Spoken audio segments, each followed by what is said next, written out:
Apakah kita benar-benar siap menyerahkan kendali peradaban manusia kepada mesin yang bahkan tidak punya hati nurani? Jika iya, maka selamat datang di era di mana manusia jadi figuran dalam panggung ciptaan teknologinya sendiri. Dewan juri yang terhormat, perkenalkan saya Syafia Putri dari Ramadhani, delegasi asal SMA Negeri 1 Puri, Kabupaten Mojokerto, yang pada kesempatan ini saya berdiri di pihak oposisi dengan mosi Dewan ini mendukung kedatangan singularitas teknologi.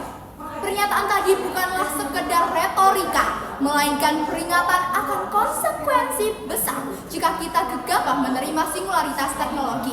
Karena itu, sebelum melangkah lebih jauh pada substansi debat ini, izinkan saya mendefinisikan beberapa variabel penting demi menghindari bias interpretasi.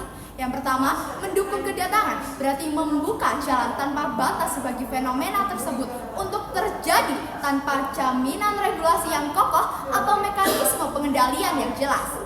Yang kedua, singularitas teknologi adalah titik di mana kecerdasan buatan melampaui kapasitas intelektual manusia hingga manusia kehilangan kemampuan memprediksi, mengendalikan, bahkan menghentikan arah perkembangannya. Yang dimana dalam hal ini saya tidak menolak kemajuan teknologi, tapi menolak singularitas dikarenakan yang pertama, ia berpotensi menghapus kendali manusia, dan yang kedua, resiko sosial, politik, dan etika terlalu besar dibandingkan manfaat yang spekulatif. Dan yang terakhir adalah saya mendukung teknologi yang augment human capability, bukan replace human sovereignty.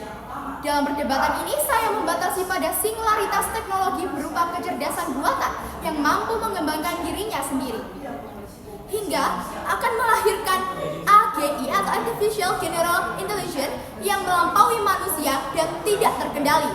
Fokus saya pada dampak unpredictability, yakni saat manusia kehilangan kendali atas arah teknologi. Karena itu, saya menyoroti pada sisi ekonomi. Maka dari itu, saya menghadirkan satu argumen, yakni singularitas memiliki dampak ekonomi sosial yang destruktif. Laporan dari McKinsey Global Institute pada tahun 2021 memperkirakan bahwa 800 juta pekerjaan berpotensi tergantikan oleh AI dan robotik pada tahun 2030, mencakup hampir 1/5 dari total tenaga kerja dunia. Bahkan pekerjaan dengan rutinitas tinggi seperti administrasi, manufaktur, dan jasa pelayanan juga menjadi sektor paling rentan. Kasus nyatanya dilansir dari detik.com, 200 karyawan Google terkena PHK karena perusahaan alihkan fokus ke pusat data dan AI. Dan dilansir dari tempo.co, DBS akan PHK 4.000 karyawan hingga 3 tahun mendatang. Penyebabnya adalah penyesuaian menghadapi perkembangan kecerdasan. Dari kasus tersebut tentu akan menimbulkan implikasi seperti yang pertama, kesenjangan ekonomi yang melebar. Yang kedua, menciptakan instabilitas sosial, meningkatnya kriminalitas, hingga gejolak politik. Melihat hal tersebut, tentu saya hadir tidak hanya memberikan argumentasi, tetapi juga membawa solusi. Yang pertama, yakni penerapan reskilling dan upskilling workforce secara masif, fokusnya pada keterampilan yang tidak mudah digantikan AI seperti soft skill, critical thinking, data literacy, dan green jobs. Yang kedua, yakni penerapan teknologi adaptation tax dan dana transisi pekerjaan. Pemerintah mengenakan pajak khusus kepada perusahaan yang melakukan otomisasi berbasis AI atau robotik dalam skala besar. Tujuannya agar transisi menuju teknologi tidak menimbulkan PHK massal tanpa perlindungan. Pekerja juga tidak hanya digantikan, tapi diberi peluang beradaptasi.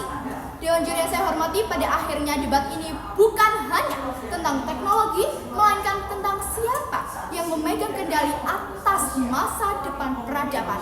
Apakah kita rela membiarkan manusia hanya menjadi penonton dari panggung ciptaannya sendiri, ataukah kita memilih tetap menjadi aktor utama yang menentukan arah sejarah? Terima kasih.